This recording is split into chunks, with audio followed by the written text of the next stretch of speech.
The broadcast is now starting. All attendees are in listen-only mode. Good afternoon, everyone. Thank you so much for joining. My name is Rob Whelan, and with me is Zara Haji. And we're super excited that y'all have signed up and are taking time out of your day to listen in on the extremely important topic of parental adherence and why there's problems with it and how you can make it better. The webinar today is just 50 minutes, and near the end of the time, we'll have some time set aside for Q&A that you can ask anything you want. Zara's been in the business for 15 years, and if you're thinking about it, she's probably gone through it too. So don't hold back any questions. So just some admin here. We are going to do some introductions and get through the content. Want to make sure that you guys can see the slides as well. I see a hand is raised, so I'm just going to make sure that everybody can see. Give me just a second.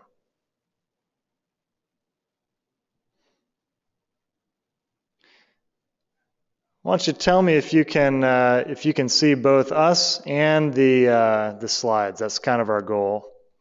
Anyone can type that. That would be great. And then we'll get started.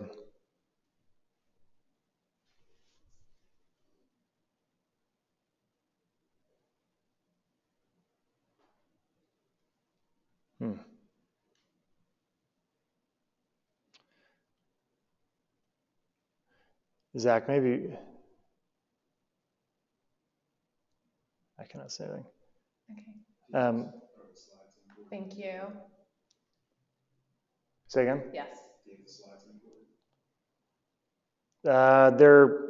Let's see. Can you log on as an attendee and watch? Okay, thank you. Everyone's saying that you can only see us, no slides. We'll fix that. Appreciate you saying that. While we're working on that, why don't we introduce ourselves? So my name is Rob Whelan, and I'm part of this company called Parent Coach, and I've got 15 years experience in coaching and team building and really dynamic environments with General Electric and the U.S. Navy. And I've seen a lot of interesting things in terms of just keeping plans simple and consistent to drive change. But who you're really here to see is, of course, Zara. So Zara, why don't you introduce yourself? Hey everyone, my name is Zara Haji. I'm a board certified behavior analyst. I've been practicing as a behavior analyst since 2008. I have been working in the field of autism spectrum disorders since about 2000.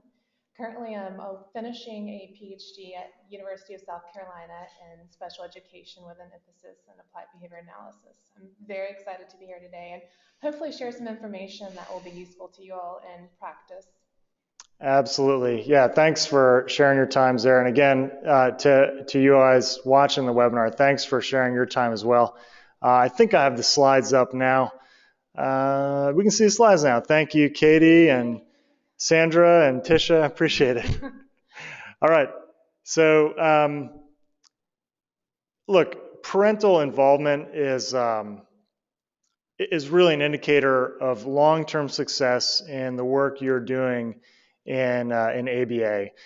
Really, if you're there conducting these sessions and you're training the parents on what to do, but then you leave, if the parents aren't engaged, I mean, obviously, nothing gets done between sessions. So really, there's a strong linkage between the level of a parent's engagement and the success of your case.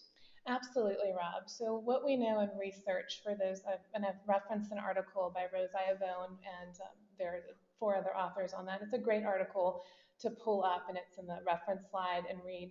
There are 6 main indicators of success for individuals with autism and related disabilities. And one of them is, to no surprise, parental and family involvement is an indicator of long-term success. So what we know, as you just said, is we've got to get parents and caregivers involved in order to achieve those meaningful outcomes, which is what we're supposed to be doing. Yeah. Yeah.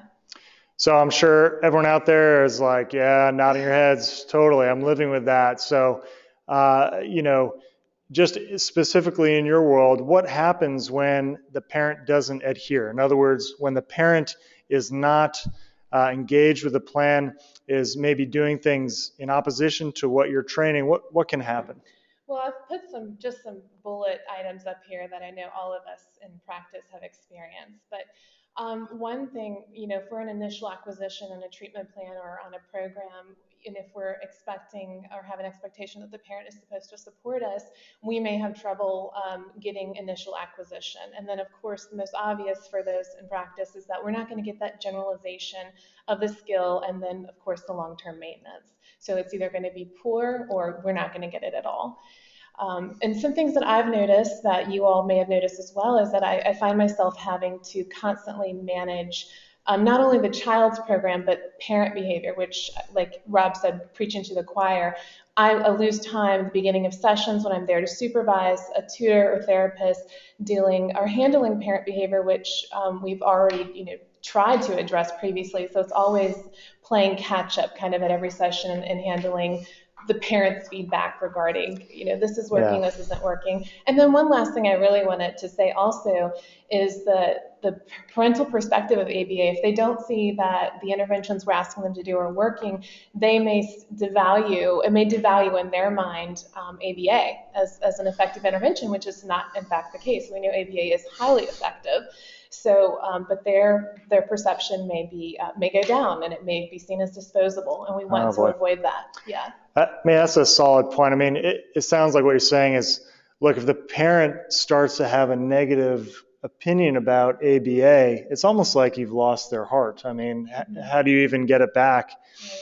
And this playing catch up at every session, to me, doesn't sound too bad. I mean, what are we talking about, 10, 15 minutes? I suppose that can add up, but why is that an issue?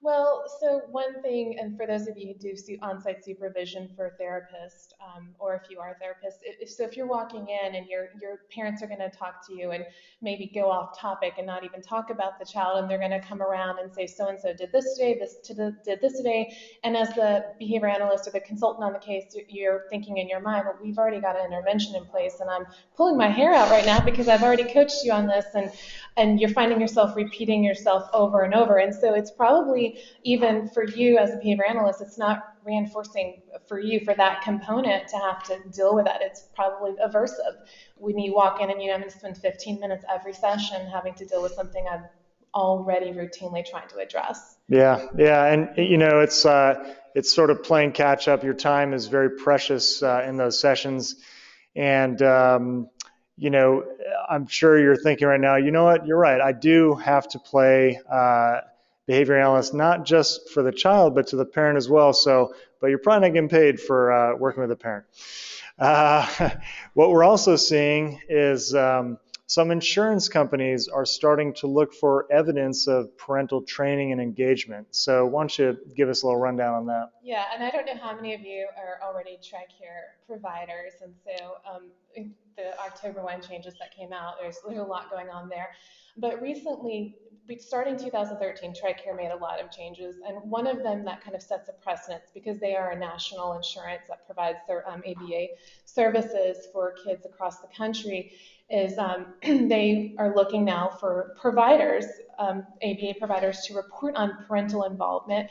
And then now more recently in the last year, what I've seen is these behavior plans we have to submit now require us to actually even write parent goals and then to report, like, why isn't the parent involved? So we really now have to not only it's best practice, but now insurances are like, well, yeah, it is best practice, and so now we want to monitor it.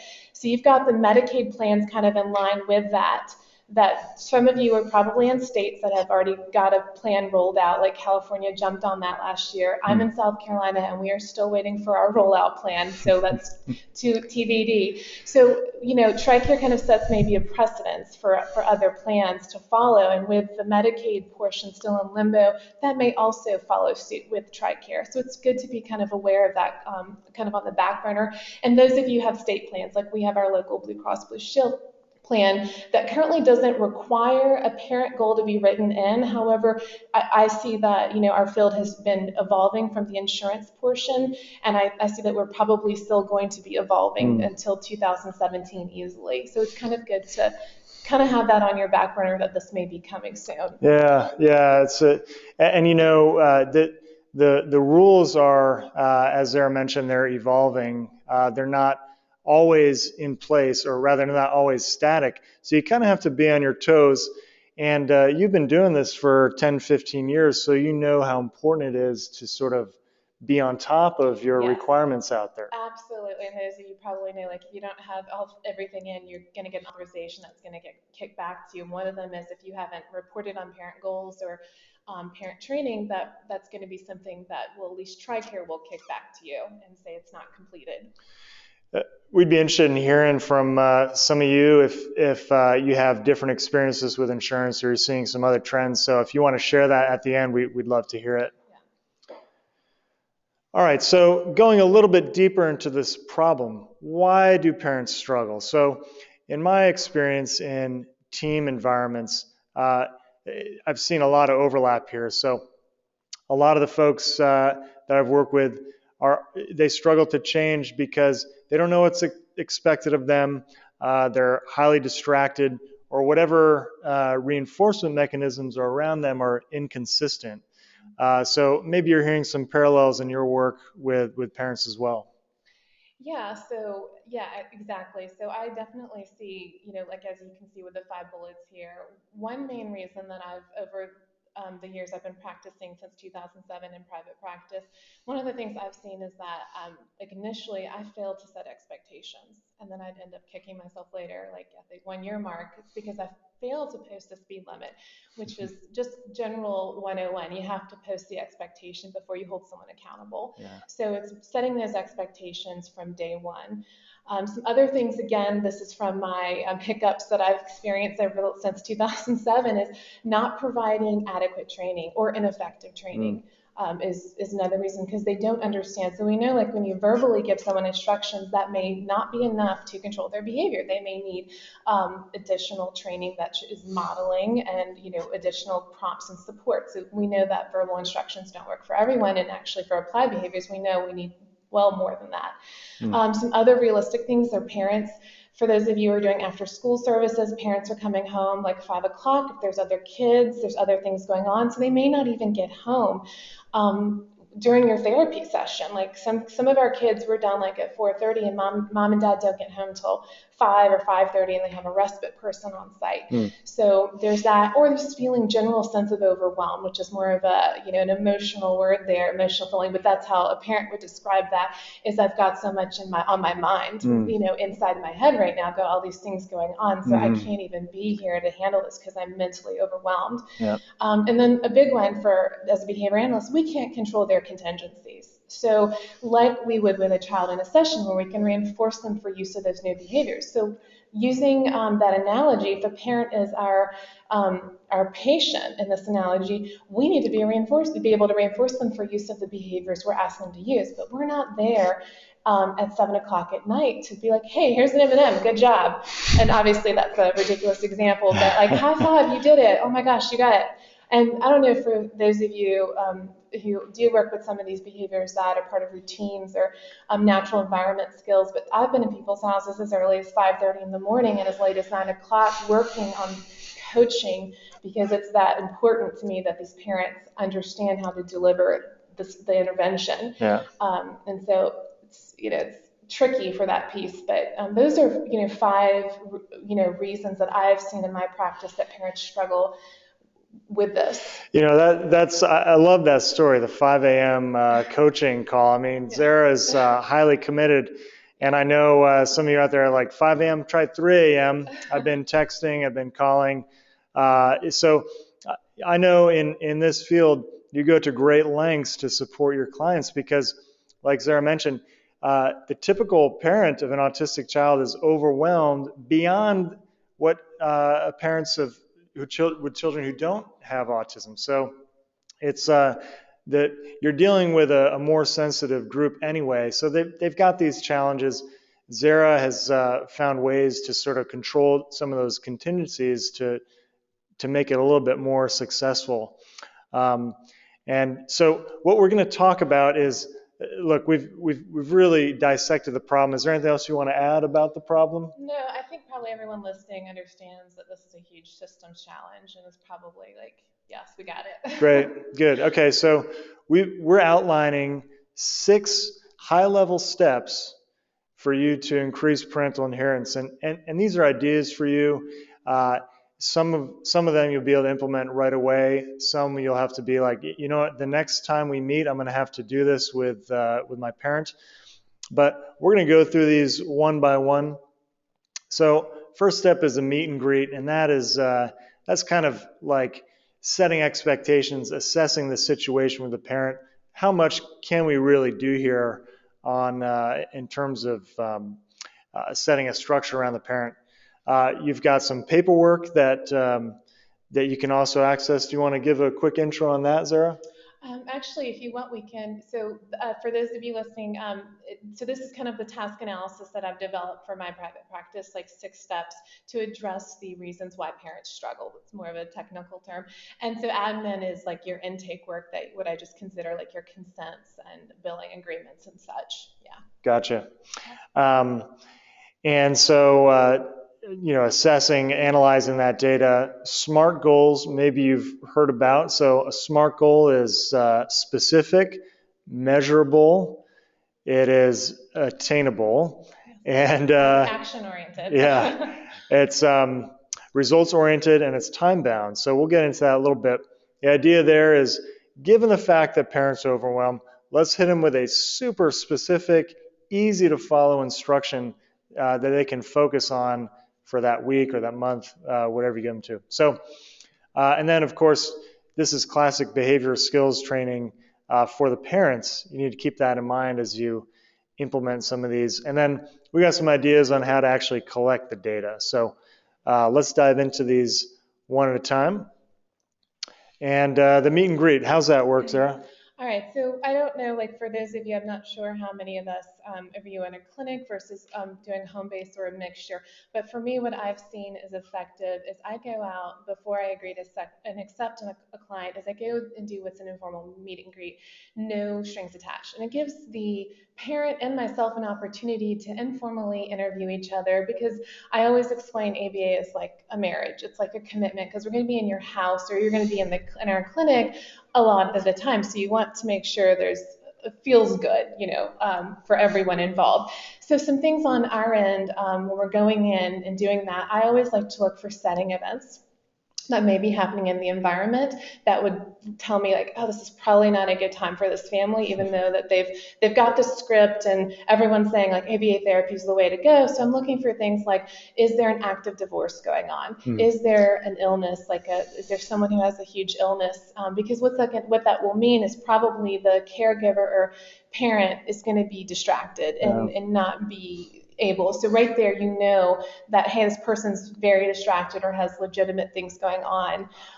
So then what I do is I'll decide, do I need to adjust expectations and say, all right, so we have a requirement at the company that parents are involved. You have a parent goal and you have to come to 9 hours of parent training, but you've got this going on. So we're going to adjust our expectations for X amount of months.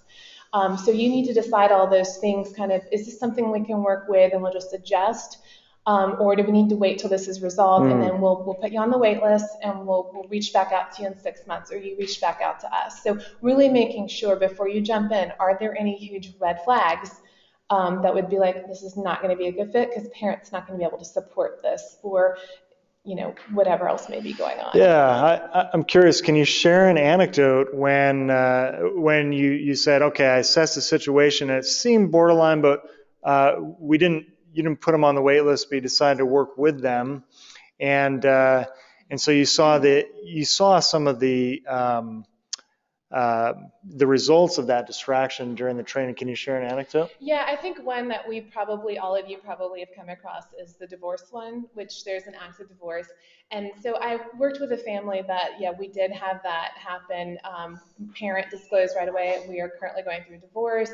And, it was a little touch and go, but what we ended up doing was we started the therapy. Things over the course of the year did get resolved. And it worked out okay because it was like full disclosure. Sure. And both parents were responsible and respectful. So that did work out. Yeah. Well, it's just like you said, it's kind of like a marriage. If they started off, right out in the open, they gave you all the information. Yeah, we're going through this.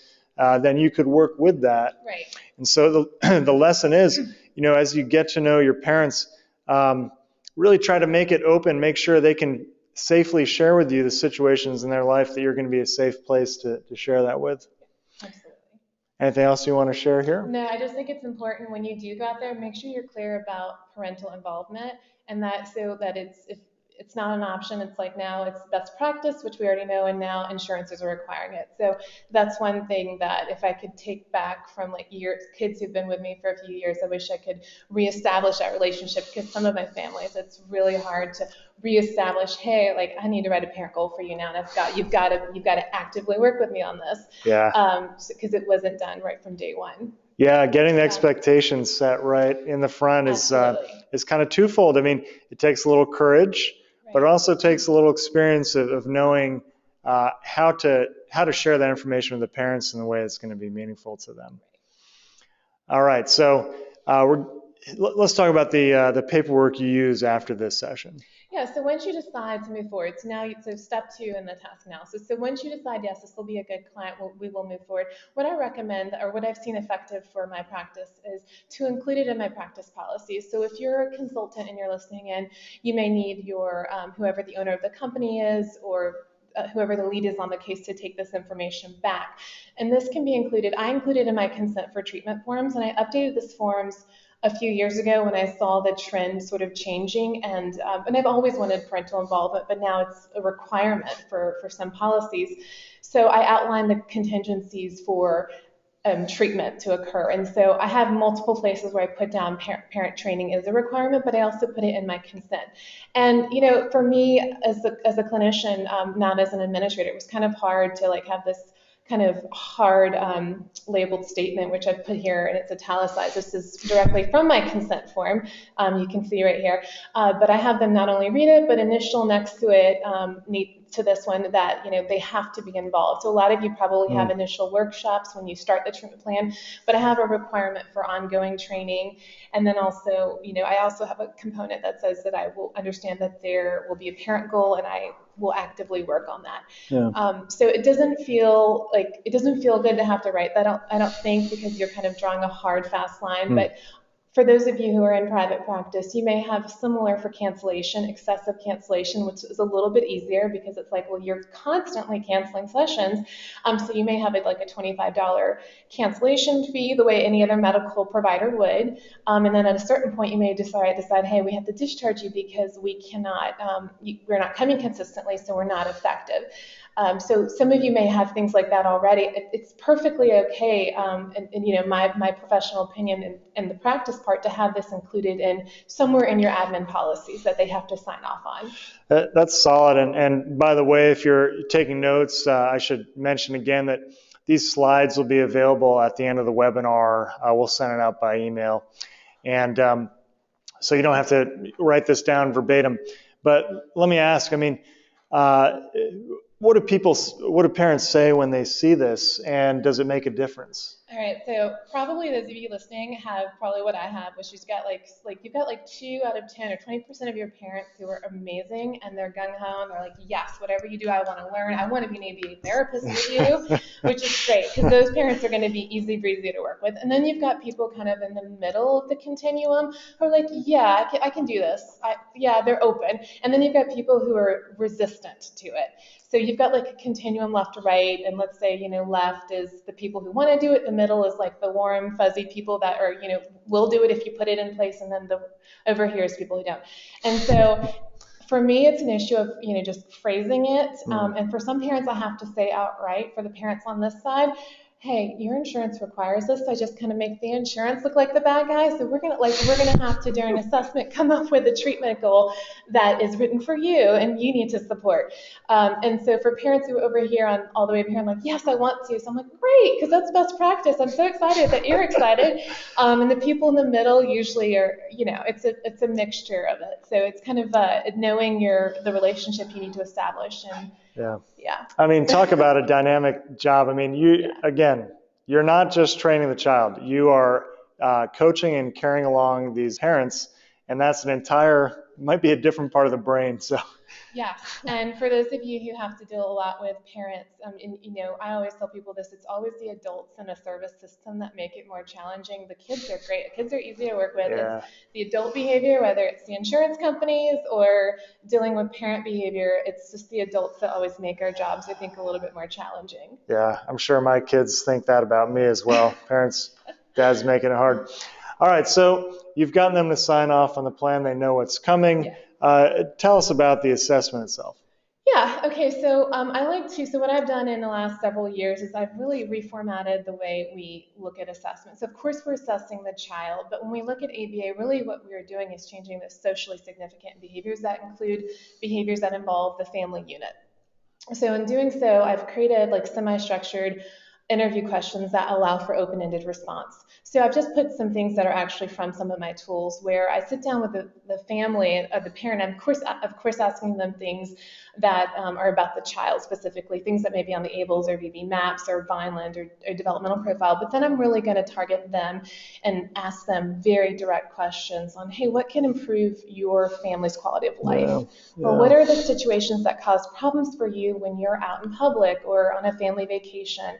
So really want to allow them to have an open-ended response, because what you want to create, and for those of you who've done any marketing, is you want them to self-identify the problem. Yep. So then when you later say, I've got a goal for you, you're going to link it right back to, you said this was important to you. So you want to get a yes connection, because you don't want them, they're not going to want to, kind of backpedal at that point when they've already identified it during assessment. So that's a good thing, and that's a marketing tool I know that's commonly used to get people to say, yes, that's my problem. And so then you give them a solution, they want to seem consistent. Yes, of course I'll get that product. So yes, I'll do that goal because I said it was important to me. So it's important to have that. And then another big thing, Rob, that I tell people is it's important when I have my clinicians, my consultants go out, is what is the parent's baseline for supporting a plan? If they're a military family or if they're a family that's come to you from another provider, did that provider already have expectations for them to do parent goals? So then so you know what I'm about to ask you to do because you've done this before.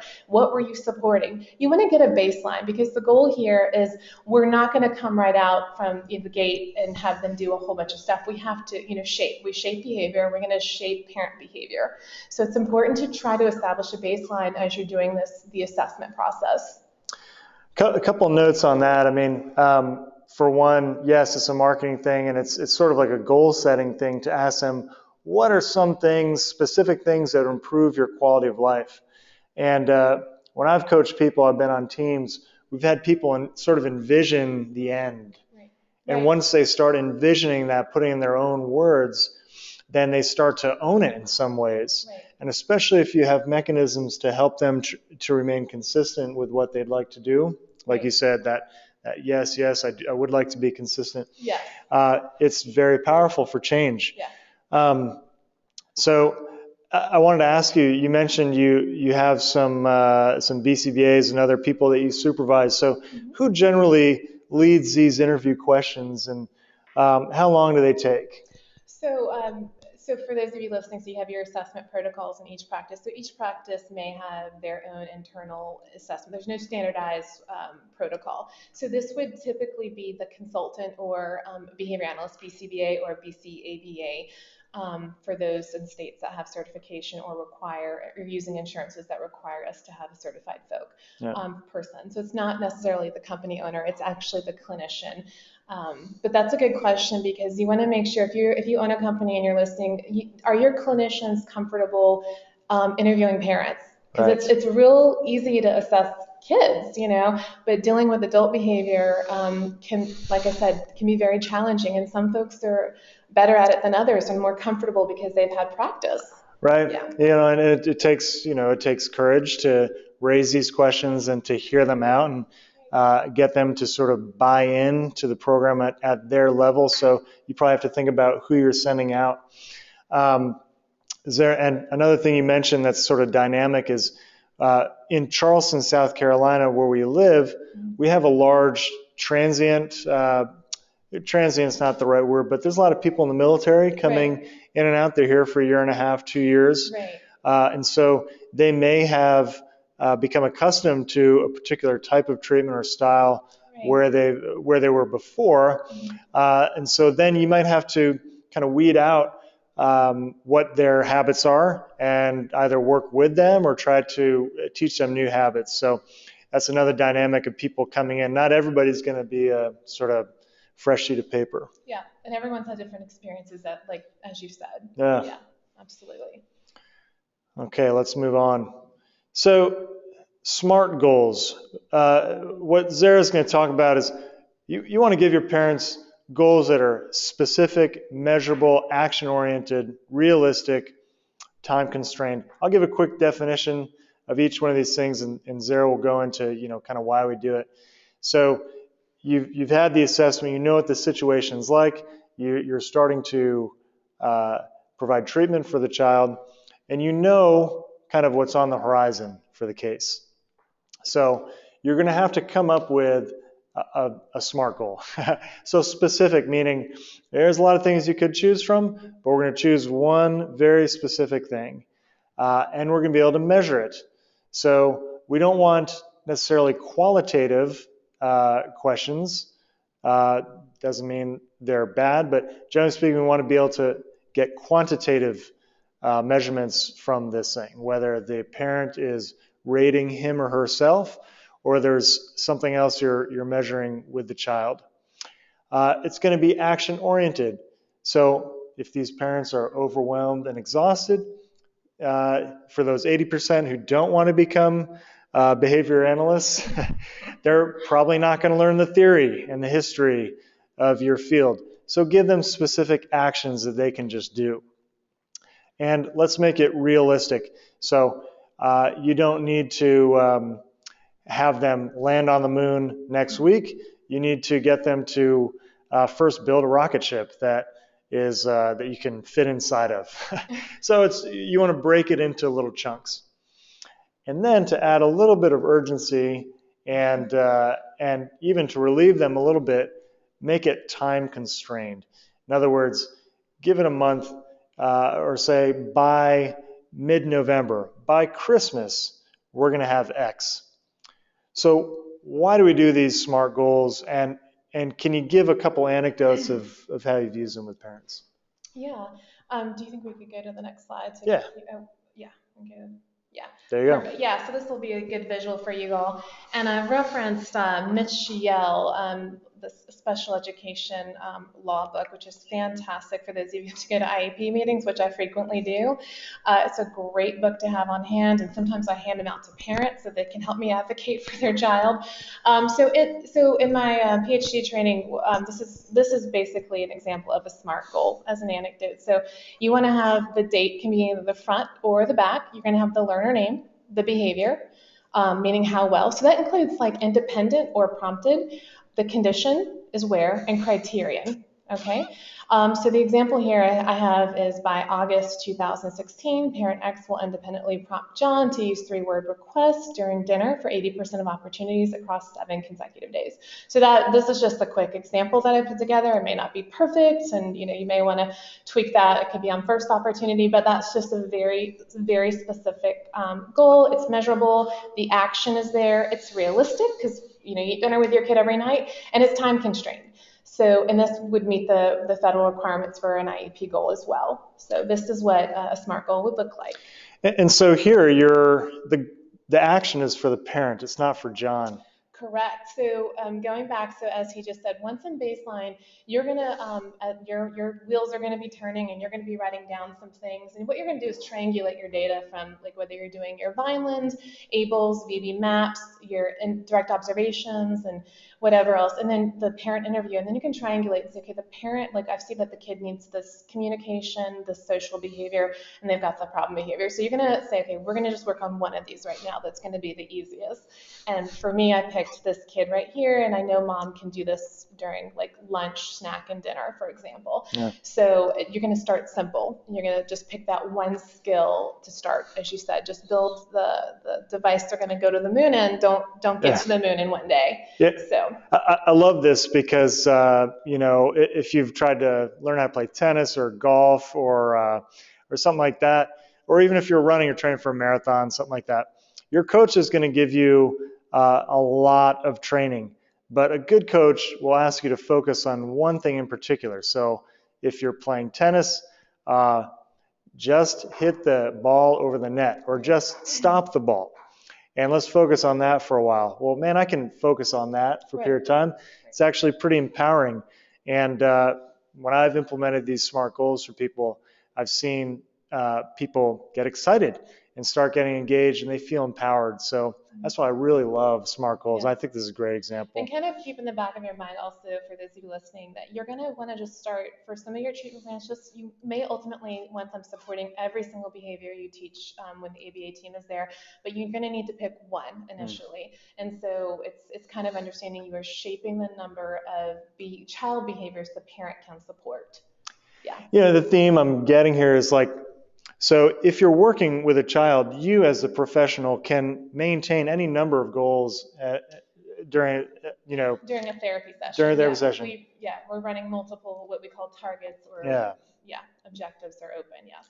You're doing lots, but the parent not being the professional and having a lot of other things to focus on is really empowered by a single goal. So yes, that's appropriate for them. Yeah.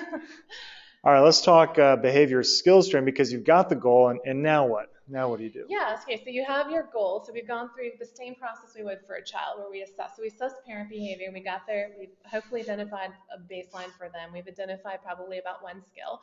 And now we're going to go into behavioral skills training. So for those of you who are behavior analysts listening, and you've taken the 8-hour supervision course, you know that now we have to use behavioral skills training when we're supervising for those who are certificate seeking or supervising our BCABAs or even RBTs. So Milton Berger, great, that's your go-to person, and I've referenced him right here. So all of you listening know the steps here, but here's just a quick visual of it. So you have your didactic, why are we doing this? Then you're going to go through your sequence. You need to model the behavior, the target behavior that you're having the parent do. So that means you need to model either video model or live model. Examples, so I call them good examples and bad examples because I kind of need to discriminate. Then you're going to role play. And that can involve the child if it's appropriate, or it may just involve the adults role-playing with the parent to demonstrate that they can do the skill. And then I recommend doing kind of a gradual introduction into that final natural environment is doing sabotage practice, where I intentionally create an opportunity for the parent to practice in real time with the kid, but I create the context, all the natural stimuli that would be there, and the natural environment where the parent is supporting it on their own, and that's really where you're ready to work on your parent goal finally. So you've got to do all that pre-teaching before you really can say, I've done an effective job in preparing this parent to actually do this intervention or support this skill. And like with any of our other behaviors, they need to demonstrate 80% accuracy if it's in discrimination or if it's steps on a task analysis, and it's probably be 100% if you're in a model or in a role play or sabotage practice, because it's a practice situation, probably 80% in the natural environment if it's a task analysis. But you need to get 80% before you exit them from each component we just discussed, the same way you would for someone you're supervising or for a child in an acquisition program.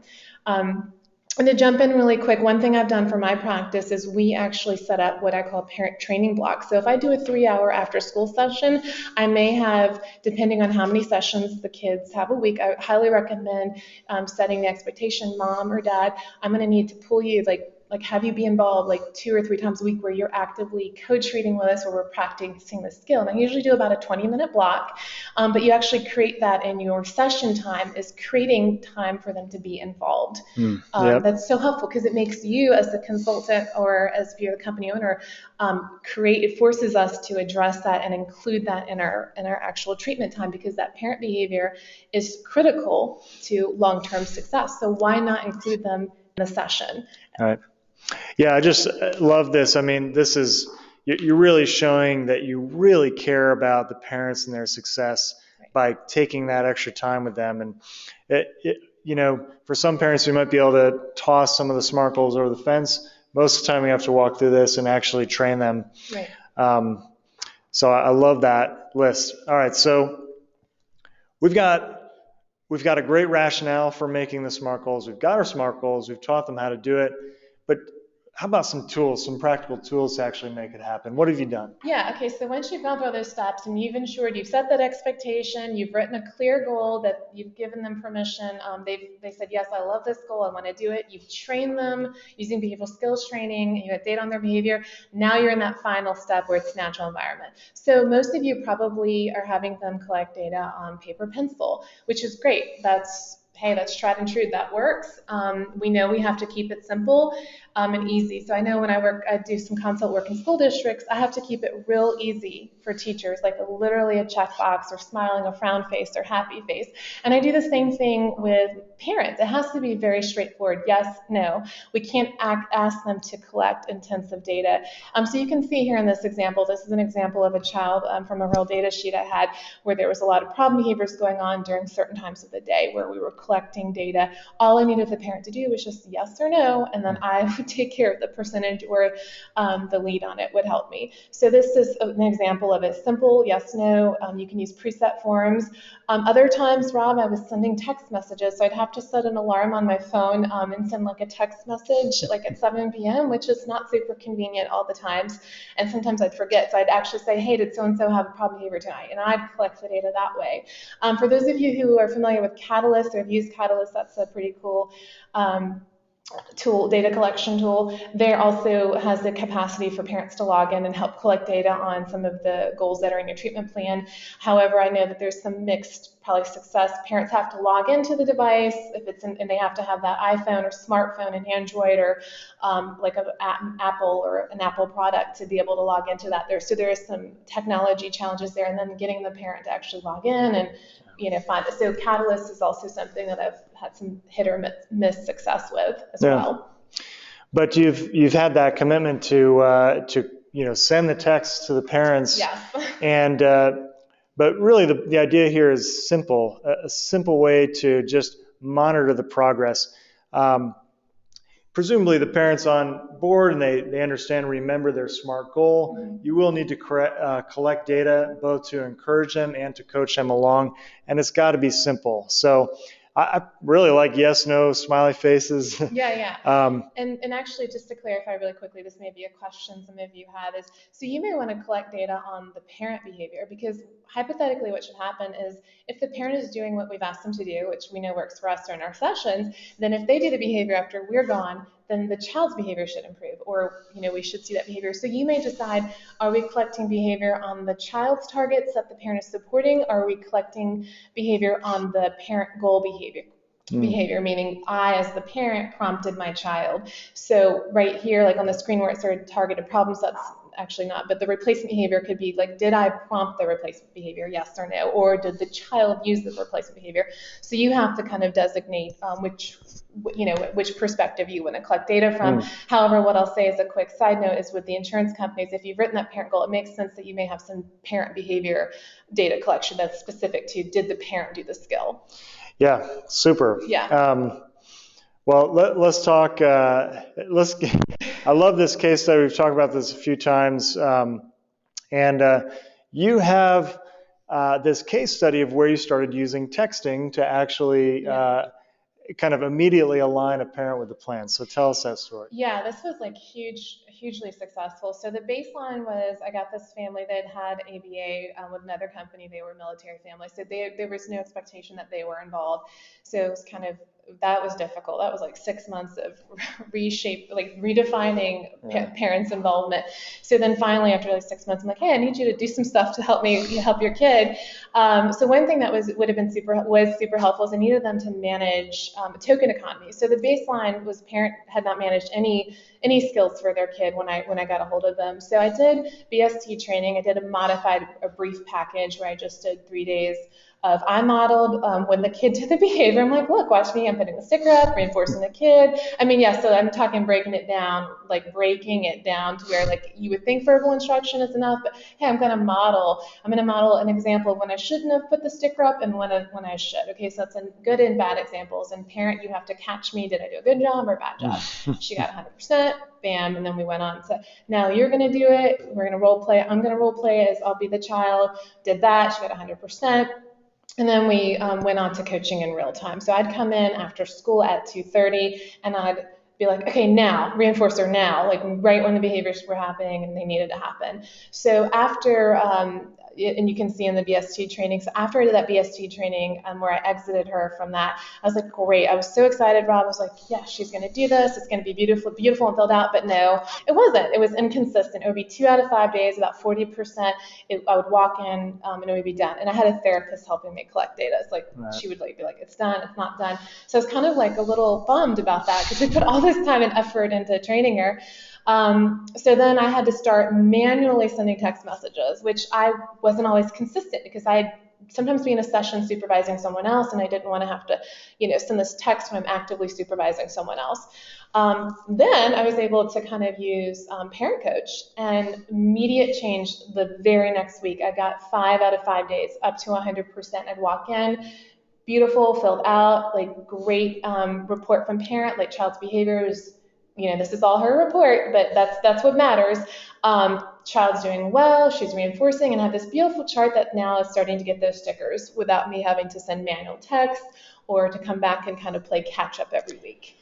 Yeah, I mean, this is, so as Zara mentioned, I mean, the mom totally got it. She knew exactly what to do. She modeled it perfectly, but without that reinforcement, the reminder, it just didn't happen. So she went from 40% adherence to 100%. These stickers are all over, kind of lighting up the sticker chart because the parent was all over it. And that was done with Parent Coach.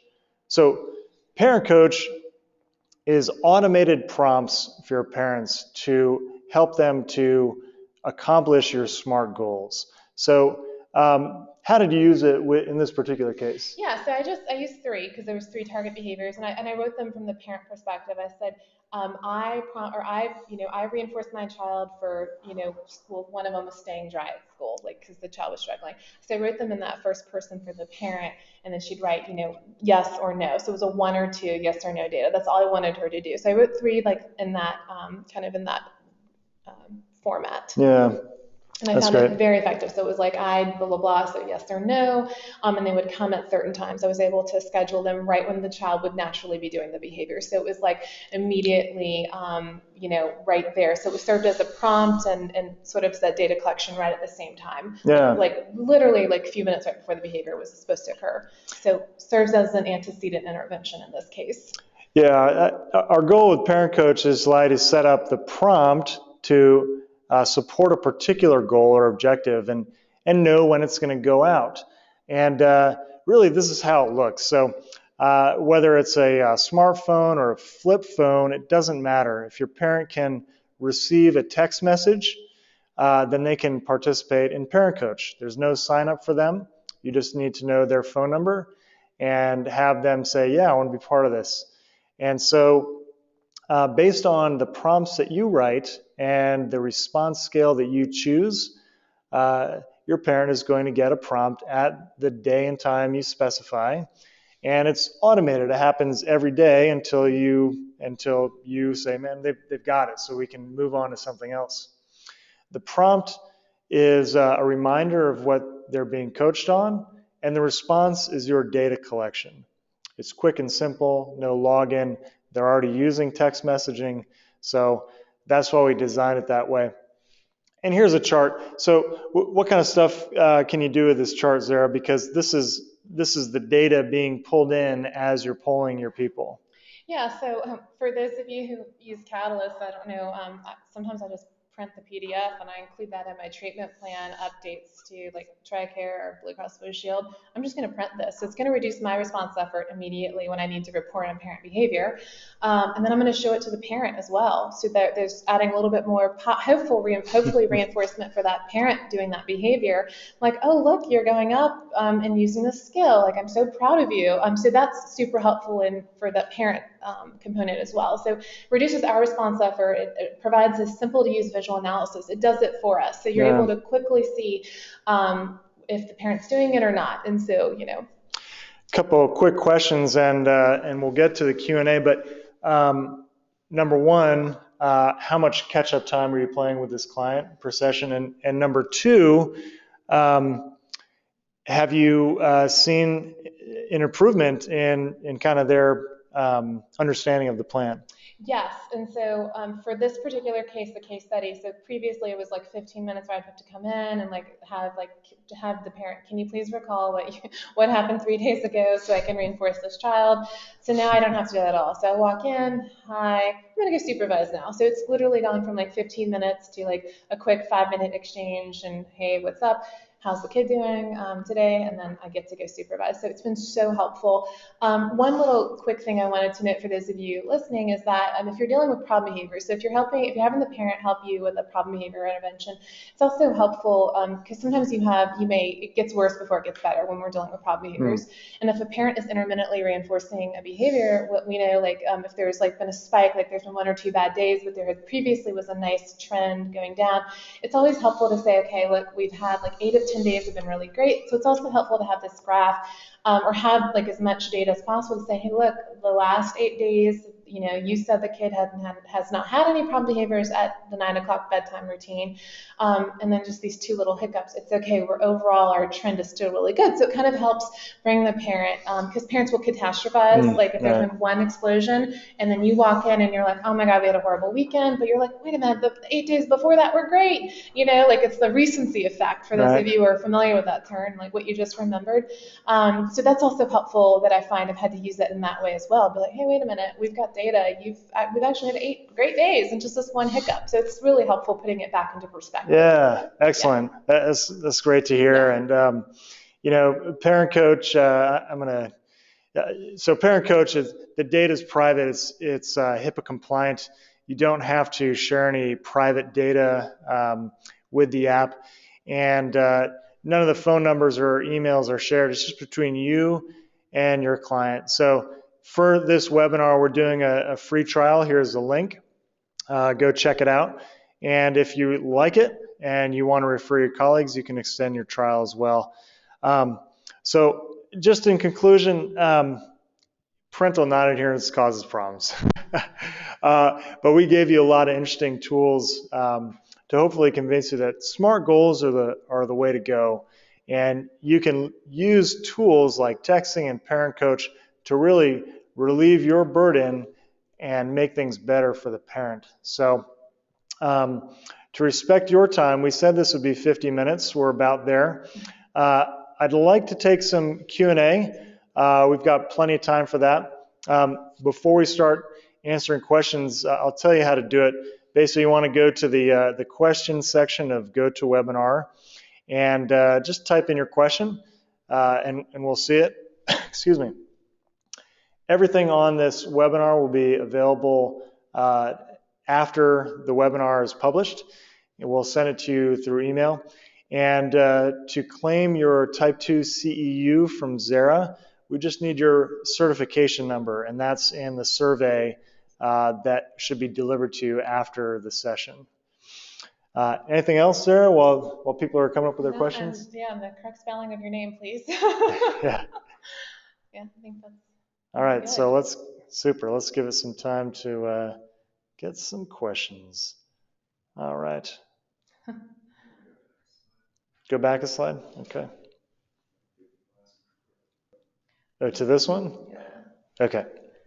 So,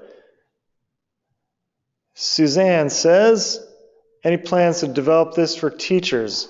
Can I have this question? Of course. Suzanne, that's a great question because I would love for this to be available to teachers right now. I have so many kids where I'm like, if the teacher could just please do this at school, it would help so much. Like, because we constantly have to go into these IEP meetings and we know how to fix this.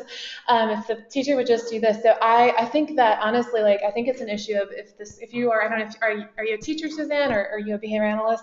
If it's coming from the district and they're like supporting it, I think it would be easy for the teacher to have their smartphone available, because I've actually already solicited a teacher about this and she was very open to trying it on her phone. So I think it's just an issue of, is the school district's policy, will they allow the teacher to have the phone out to prompt? I don't think it's anything more than that. But I think that's a great suggestion. I'm glad you asked that question. Yeah, thanks, Suzanne. Yeah. A few more. Does the prompting program have a fading feature so parents do not become prompt dependent and eventually are able to do this independent of any prompting? This is from Sandra Jacobs. Sandra, yes, you as the person who's running the prompts can stop the prompts from going. Just set them to be inactive when you think the parent is ready to take it on their own. So, and also to be more specific, currently there's not a prompt fading feature right now, but I think as a behavior analyst, you could sort of make the adjustment whether there's a delay and when you send the prompt or like kind of after the behavior should have occurred versus before, kind of tweaking it. But that is a good idea. Cool. This is from Clifton. Do you use BST methods with every step of a change in criterion design? That's for you. Okay. Do you use behavioral skills training method with every step of a change? Okay. So if I'm understanding you correctly, Clifton, I would use behavioral skills training with if it's in the same behavior class, I'm just going to do it just that once. Now, if it's in a different behavior class, if it's like a shaping and within the same behavior, then no, I won't. So if it's like implementing with like I need you to use the token economy versus I need you to use the potty training protocol or the language example, I will do BST for each of those. But if it's within the same behavior class, like for the parent, then I would not redo the BST. Thanks. We're going to go at a sort of a rapid clip because there's many excellent questions from Loretta. Thank you. This is helpful. Thank you, Loretta.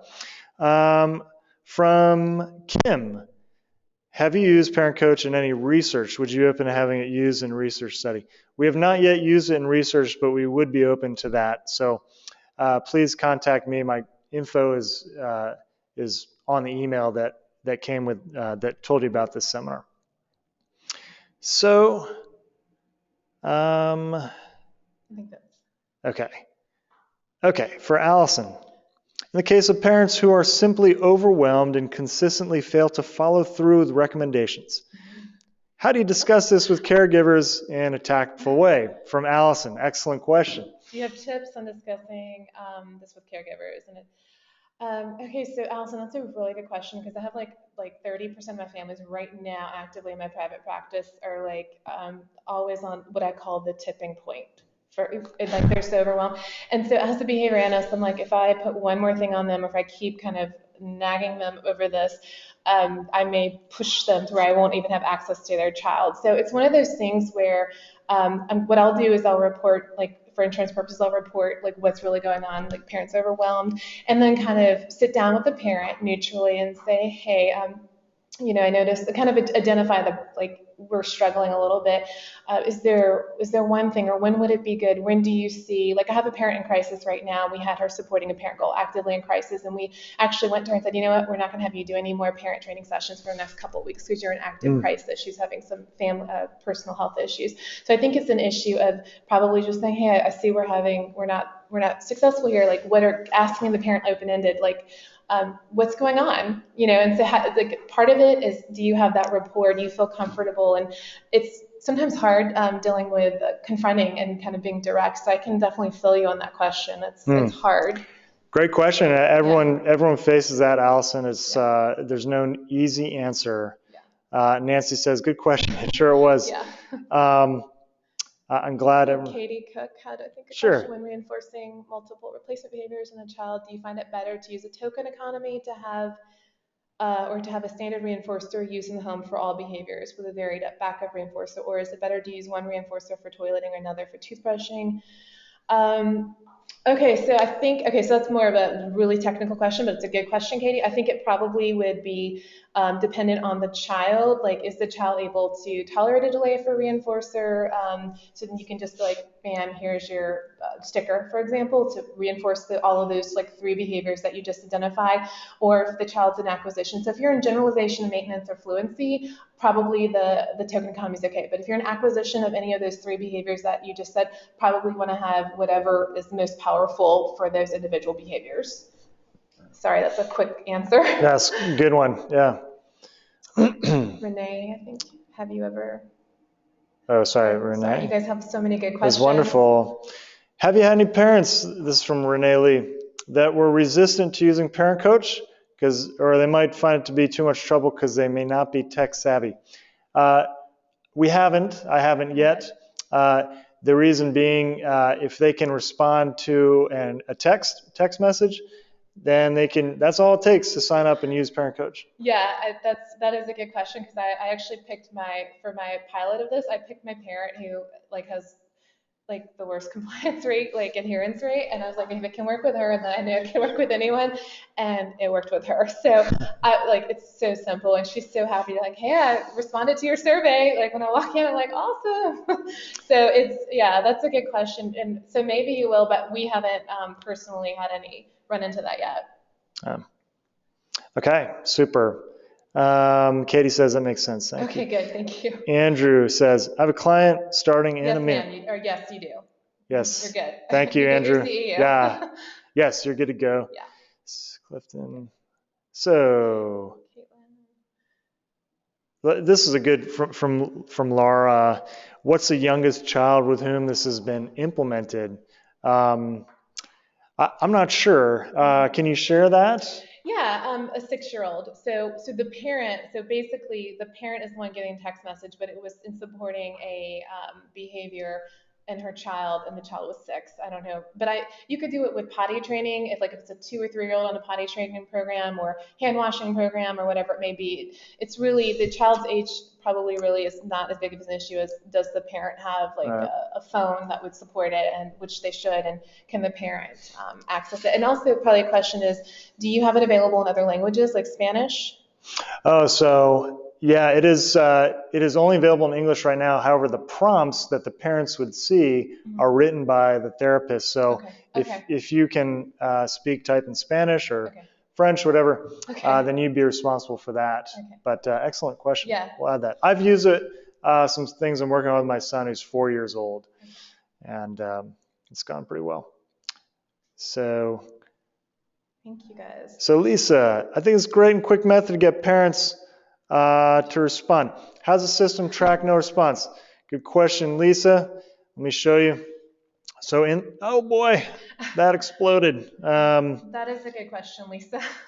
Yeah, so that happens a lot. So if you look at this chart, Lisa, right now the system shows a -1 if the parent has not responded. And that's going to eventually get filtered out so it's a little bit more prominent.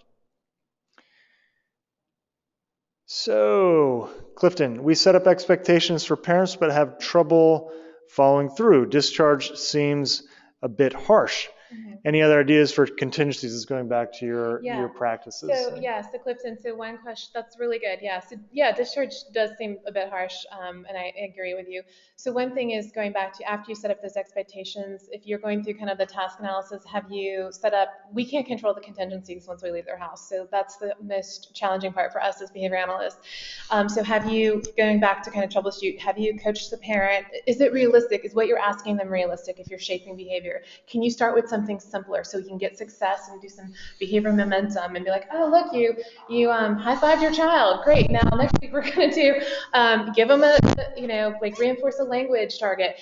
Can you take a step back and assess from yourself, have we trained this parent, and is our goal or what we're working on realistic? If they're coming in at 5 and I'm asking them to do this, but they've got to start dinner at 5:30, that's why they're not following through. So I think it's going to be an issue. Can you go back and look at what are the current contingencies surrounding the skill you're asking them to support? Yeah. like any setting events, establishing operations, and are they experiencing problem behaviors? Thank you guys so much. It's been wonderful to be here with you all. Yeah, we're out of time. Yeah, we'll get the surveys by email after the webinar is done. So, okay, from Katie Cook, can an alert automatically go out that says start tally now, and then one go out later that says, well, how many behaviors did you tally, or something similar? Love it. Love that idea. Yeah. I think that's more of a Rob question. Yeah. Right now, we would have to coach you through that if you're creative enough with the prompts, but absolutely you can do it. Yeah. Love that idea. All right. Have used the system from Caitlin Mullen. Have used the system with adult clients with autism instead of sending these words to the parents directly to the client. Yes, that's such a good question. I love that you asked this question. So I have a couple of kids who are like 15, 18, absolutely, yes. And so yes, the answer is yes, and that is, we've seen some emerging success. I've got a consultant who is doing that, and actually the kid was like, we told him he's higher functioning, he's got what would formerly have been known as Asperger's, and he was all about it. So that was really great. And actually, Rob piloted on himself for his brushing his own teeth, and I've kind of wanted to set some prompts up for myself. Yeah. So yes, you can. The reason we like it for older, higher function people is discreet. You don't have to call them and pull them out of class. It's just private, and just give them a little prompt right there wherever they're at. All right, thanks for hanging in there, because there's quite a few questions. I really want to get to them. Copy the PowerPoint. Yes, yeah. Stephanie, it's going to come as part of a link after the webinar ends. Okay, right. So yeah. Patricia asked a similar question, adult clients. Yep. Yeah. And for all of us. Everyone's been so kind. Erica, so much. Clifton, and Stephanie. So, high five to the parent. Thank you all for the reinforcement. Okay, and Laura says, I definitely want this for the teachers with whom I work. Yeah. Me too, Laura. Okay. Out of time, yes, you will be getting your CEU. Just make sure you send back the survey that contains your certification number. All right. Nancy, I'm a bug on the wall. We're all in private practice. We feel the same things. Yeah. Okay. Thank you guys so much. This has been wonderful. So I'm going through these questions. Sarah says, when you do all these fantastic steps and the parent still doesn't follow through, what do you do? Pull your hair out. No. Yeah, so kind of Clifton had addressed, like, it seems harsh to discharge. But, really, ultimately, what are we there for? We're there to make socially significant changes. If you've done all these steps and you're like, we are not getting anywhere, we're not going to get generalization and maintenance. You cannot have an ABA team inside someone's house the rest of this child's life. Well, really, we shouldn't. Then it's more of having an honest conversation, and that goes back to being comfortable with tackling that straight on with the adult. And I've recently had a couple of uncomfortable conversations with parents where it's kind of like one of those things where I've had to be like, this isn't working. Let's all be honest. Like, we're not getting, support from the parent, and it's not fun to have that conversation. And sometimes you may need the lead, either the owner or the lead consultant on the case, to come and support you if you have your own caseload. But that may be something you need to consider. Yeah. Super. Okay, so Nancy mentions she let a client go last week because of lack of parental involvement and a lack of progress with the child. I guess it's sad when that happens, but how do you put that in perspective? Nancy, like I said, in the last couple of years, I've had that same situation happen, and I completely feel you. And I know probably a lot of other people listening have been in that situation. And I think sometimes there's contraindications, and we can't. I think we just have to let it go. And you're going to have a small sample of kids that ABA is effective, but it's not effective if certain other things probably aren't in the environment to support. Yeah. So I'm sorry. Yeah. I feel you on that. Yeah, it must have been a tough decision. Yeah, so the question, Sarah, so Mitch Yell, if you look at the reference slide, it's, sorry, it's in our reference slide. It's, Wow, is that at the end? yeah, so, okay. Wow, That's this okay. thing is Just go. Yeah, epic we're gonna key up. There we speed. go. So it's right there. It's Mitch Yell, Law and Special Education. I love this book, and I actually bought like a whole bunch. And like, because parents come to us, and like we're their everything, like we're their case manager, social worker, coordinator for everything, and we're like their IEP advocate. So I started like actually empowering parents because I like had a couple that I was going multiple times a year for the same thing. I'm like, hey, here's this book. It's amazing. It's easy to read and it'll tell you all about your procedural safeguards and your substantive right, like your kids, what that looks like. I highly recommend. It's like $40. I highly recommend having a copy at your practice and for yourself, and quick to easy, super easy to understand. Oh, cool. Yeah. Great, Sarah, no problem. Okay, is there a video from Katie Cook? Is there a video that can be used to explain the parent coach to BCBAs and a different video to introduce the app to a parent? Katie, we're working on that. We have a few tutorials online, but they're kind of in nascent stages. But absolutely, I think a 90-second video would be helpful for each party. You think that would probably do the trick? That's a really good suggestion. I like that. Yeah. All right, from Suzanne Robinson. What's the title of the book you're talking about? I think that's... Okay, so Suzanne, it's in the reference section if you're still with us. Okay, video and tutorials would be wonderful. Thanks, Laura. Thank you. We're on it. Yeah, great. So Nancy also mentioned the link. Okay, so as I'm probably getting to questions that were asked a while ago, sorry that it's taken a while to get to these. The fading feature asked by Sandra Jacobs. So again, fading out prompts. So to answer your question procedurally, I would probably do like a time delay. So meaning like when we're prompting child behavior, if we're doing like errorless learning, we're prompting before they make a mistake. So the text is serving as for errorless learning, right? If we're thinking about the target behavior is the parent doing a behavior for their child. So that's serving as like we're doing errorless learning. So what you may want to do is do like a delayed start. Like, so we would insert like a time delay of like 5 seconds or however we need to see if the kid will engage independently. So then just do that. Just insert a time delay of 5 minutes or 10 minutes so that the behavior should have happened already. And you can ask the parent, did you do it without my help? You can just ask a very honest question. Did you do it by yourself, or did this text just prompt you to do it? So that's the way you could word it.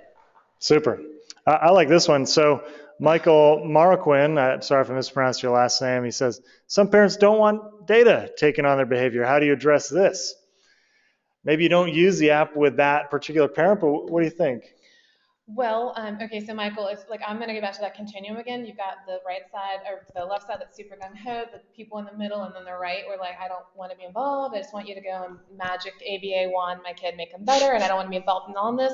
So you're just gonna be like, hey, you know what? This isn't even our role. Like it's actually the insurance company makes us do it. So pass it on to someone else if the parent doesn't really want data taken on their behavior, and you may want to rephrase it differently and just say, we're just going to collect some data so that we can you may want to just rephrase the wording of it and say we're collecting data on your behavior just so we can collect some data. It would be helpful if you could just tell us this information, or you can just blame it on the insurance company if you need to.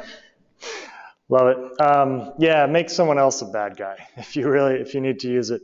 Jose Rios, early research like Waller has shown that behavioral parent training is not universally effective, but it's almost always it's oversold as a panacea. Any thoughts on that?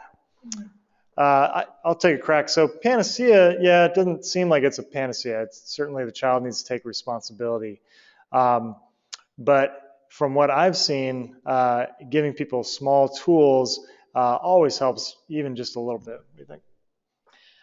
Yes, and so if it's not universally effective, right, because you're always going to, hopefully it's effective for a certain percentage, a larger percentage to where it's worth doing versus not doing. So you're right. So in that study, and I'll actually go and pull that study and take a look at it.